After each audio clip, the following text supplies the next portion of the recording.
Pauli, Pauli. Sí,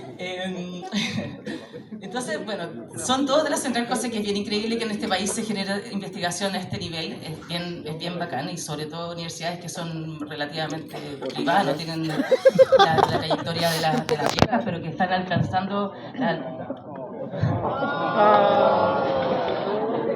Perdón. Pero es bien bacán, pues si igual no deja de ser, pues igual... Sí, pues sí es verdad, pues. Toda la razón. Está Sí, bien, viva Universidad Central, digno esfuerzo, dignos investigadores, vamos dignos creciendo. centros de investigación. Vamos creciendo. Ya, entonces presentamos, saltando del impasse, vamos a presentar, bueno, el Team Nano, que es lo que nos convoca y por dónde vamos a empezar. Team Nano, vamos con Juan Luis Palma Solorza, que es un investigador y académico de la Universidad Central, es ingeniero y es doctor en física. El tema son su especialidad física en estado sólido, especialmente el tema del nanomagnetismo. Alejandro Riveros también está en el tema del nanomagnetismo. Es profesor de mecánica cuántica, mecánica estadística.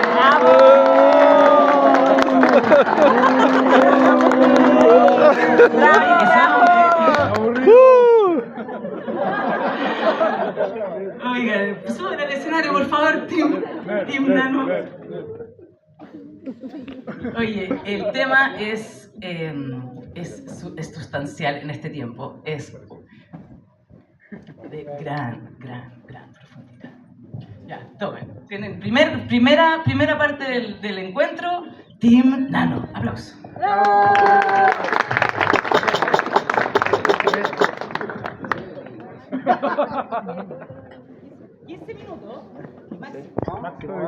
Voy a contar 15 minutos. Oye, pero si están entretenidos, que sean 18 para cada equipo. Si estamos fomes, que sean 10. Bueno, mi nombre es Juan Luis Palma, mi compañero Alejandro Riveros. Les vamos a hablar de nanotecnología. A ver si pasa esto. Y no funciona. Pero no importa. Eso. Team Nanotecnología. Entonces Alejandro me dijo, oye, vamos de negro, pero el equipo de gravitación viene de negro. Y te mató.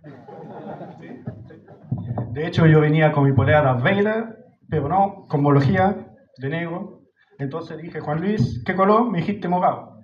Yo vine con polera morada y estamos listos. Somos team Nano. Team morado. ¡Bravo! El problema es que yo vine de morado, pues, y este weón me dijo, no, si tengo una polera morada, esa weá es azul.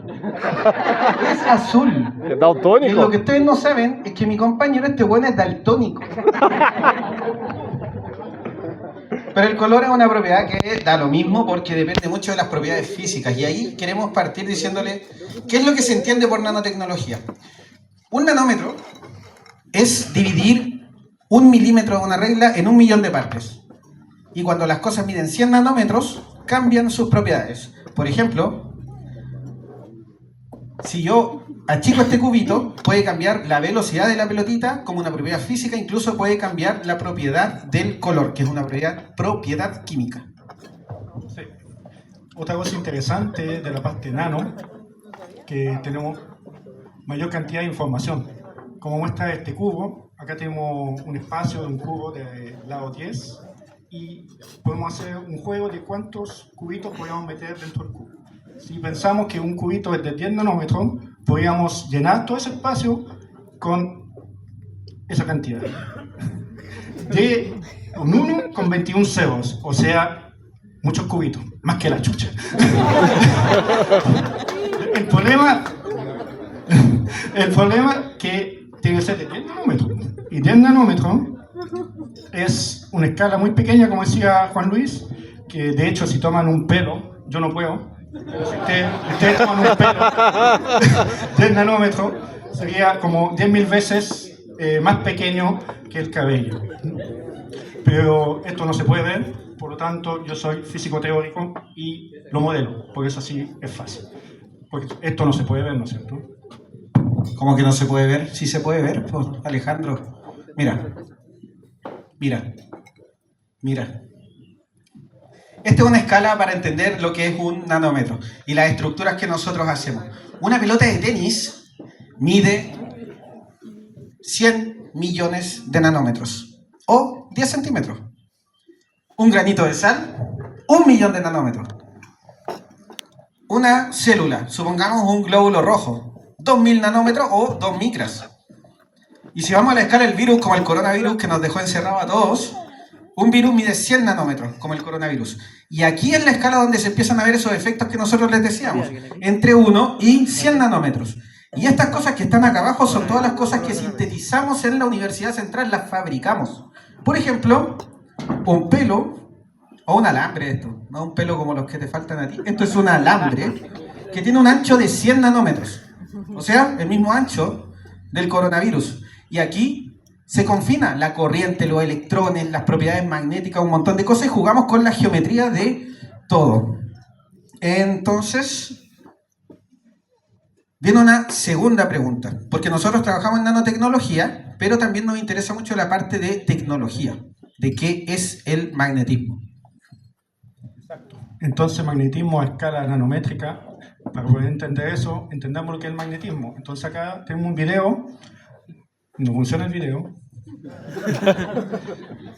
Sí. No. ¡Bravo! ¡Bravo! ¡Aburrido! No funcionó el video.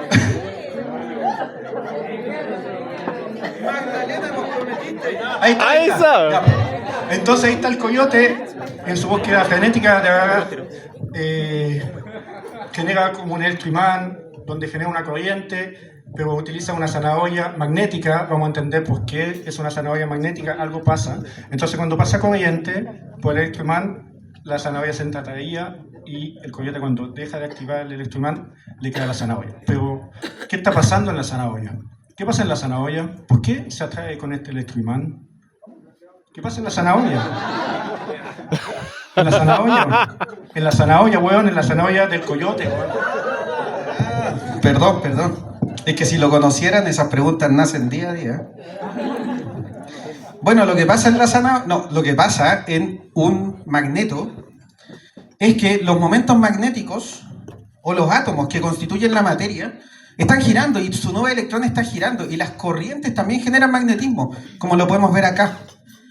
Esos átomos tienen un momento magnético y cuando estos átomos se ordenan en la materia, tenemos ordenamiento cuando son sólidos, líquidos o gaseosos. Las cosas se mueven más o se mueven menos.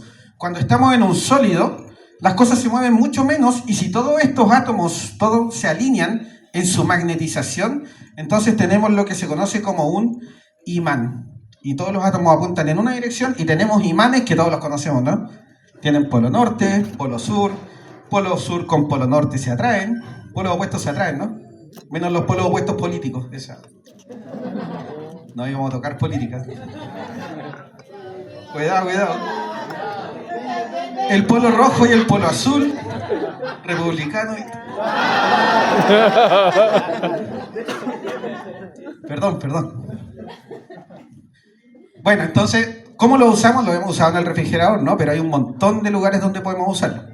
Así es, Juan Luis, hay muchas aplicaciones en el magnetismo.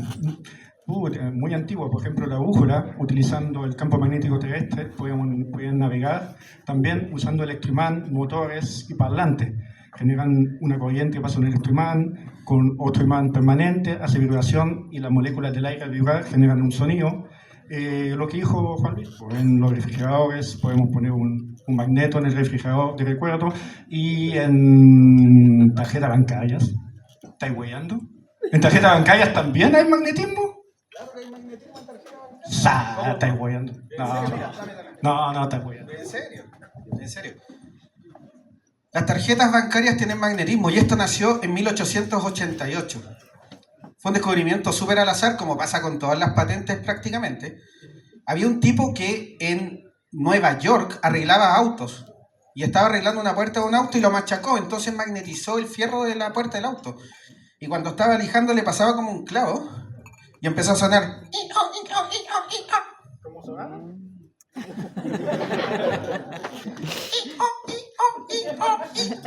¿He escuchado ese sonido? ¿No me lo he escuchado? É o gatito. Vamos a cambiar el sonido mejor. Bueno, la cuestión es que dijo, ¿por qué pasa esto? Y viajó al lado a Nueva Jersey, a los laboratorios Bell, donde estaba Tomás Alva Edison, le dijo, oye, mira, pasa esto, ¿qué pasa? Y Tomás Alva Edison le dijo, yo escuchaba ese sonido. O le dijo, ¿qué escuché? No, también dije que no te iba a molestar, ¿no? Entonces, el tipo le dijo, oye, esto es un método de grabación magnética, paténtalo. Y lo patentaron. Pero el gobierno de Estados Unidos nunca dejó que usaran ese código hasta que llegó, se tapó, pero me sé la fecha, 1971. Cuando venía una depresión económica y dijeron necesitamos acelerar la economía. Y esto, no vamos a hablar de política. Y aceleraron la economía, pusieron la tarjeta bancaria y empezaron a activar todo lo que era la economía con tarjeta y hacerlo todo mucho más rápido, ¿sí? Pero lo más importante es que lo usamos en discos duros y memorias RAM, que es la tecnología que queremos explicar, ¿no? Entonces, ¿cómo almacenamos esta información magnética en un disco duro? Bueno, con una punta magnética vamos grabando series de nanoimanes muy chiquititos, que son donde se guarda la información, conocido como bit. Entonces ahí tenemos la estructura magnética de este disco, y a medida que va pasando la punta, va generando diferentes regiones con diferente orden magnético, que son los bits. Y como es un nanoimán o un imán chiquitito, puede tener diferentes orientaciones, rojos en una dirección y azul en otra. Lo importante es que esta información magnética se mantenga en el disco y no la perdamos. También podemos hacer procesos de grabación, donde a medida que va pasando por el instrumento, va cambiando entre ceros y 1, dependiendo si va cambiando de rojo a azul, de azul o rojo, cada vez que va cambiando la información magnética en la cinta. Y con esto podemos grabar información magnética en nuestros computadores. ¿Y desde cuándo existe esto? Esto, la grabación magnética existe, se me fueron todas las fechas, desde 1956, cuando IBM sacó el primer RAMAC, ¿sí? Que es un Random Access Memory Accounting System. El primero tenía 4 megabytes y se componía de 50 discos de 24 pulgadas. Aquí están los 50 discos, y para poder trasladar este pendrive, porque eso era, Sí. para poder trasladar este pendrive de 4 megabytes se usaban aviones de la Panam, llevando información para todos lados. O sea, ¿quién quiere llevar 4 megabytes de información? Por favor, es como mejor una carta, ¿no? Y ahí está. La primera vez que alcanzamos más de 1 terabyte por pulgada cuadrada, ¿sí? 1 pulgada de esto, ¿no? Más de 1 terabyte fue el año 2011 cuando alcanzamos, sí, fueron 4 terabytes por pulgada cuadrada el año 2011. 2011. Sí. Entonces es importante, veamos qué ocurre si calentamos estos discos. Entonces, por supuesto, tenemos que mantener la información magnética a temperatura ambiente. Y si calentamos estos pequeños imanes, podemos perder la orientación del nanoimán. Y si eso lo vemos en el disco, puede generar ahí un cambio donde el ordenamiento rojo va a ir desapareciendo porque va a afectar al azul, y al final va a ocurrir que todo se desordena de color morado como mi polera.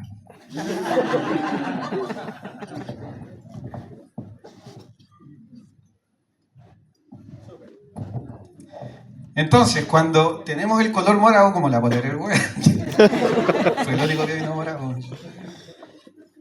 Cuando todo se pone de color morado, lo que tenemos que hacer es manejar una propiedad, que es la anisotropía. Entonces tenemos que manejar la geometría. ¿Y qué hacemos en ciencia? Manejamos esta geometría. Este es un videito de cómo se oxida un aluminio, y esto es óxido de aluminio que se está oxidando en un medio que lo disuelve, entonces genera estos poros. ¿Saben quién usa esto? ¿Saben a quién le robé el video? A la Mac.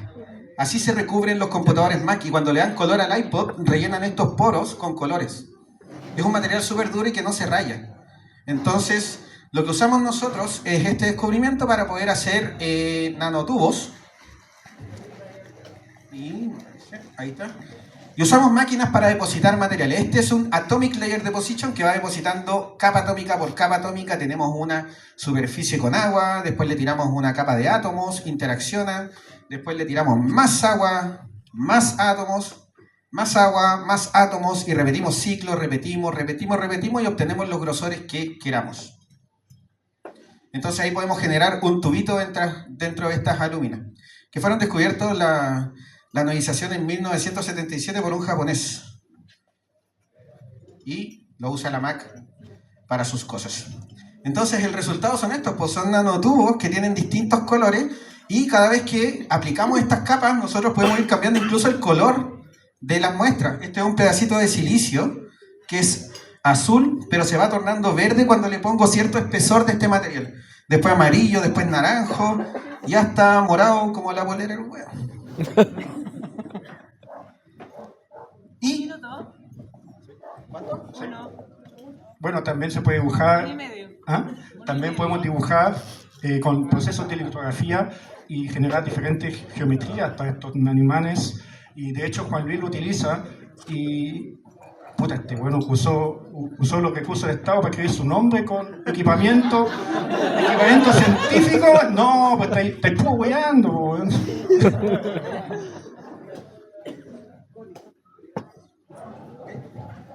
Y acá tenemos otra tecnología que es la última, que se escribe con láser, o sea, se calienta con láser un punto, una piedrita, y esto es lo último. Y estas estructuras son las que estudia el profe Alejandro Rivero, profe Felipe Tejo, que estudio yo, y ahí está la parte teórica, esos colores, pero en realidad cuesta mucho entender cómo funcionan. Ahí se va calentando con el láser, vamos manejando cómo giran estas cositas. Y la verdad es que a mí me cuesta un poco entender cómo funciona toda esta parte de la teoría. No sé si Alejandro tú así esto, ¿no? ¿En serio? ¿En serio? No te creo. De hecho, esto es la spintrónica, donde manejamos el spin a escala nanométrica y, por ejemplo, aplicando corriente o campos magnéticos, podemos acoplar cómo se comportarían los diferentes de orden de magnetización abajo y arriba, y como ven va girando a escala de los nanosegundos, por lo tanto podemos girar a frecuencias de los gigahertz, megahertz, y esto podemos utilizar manejando la entrada, teniendo diferentes salidas, manejando el spin o la información del material magnético a escala nanométrica.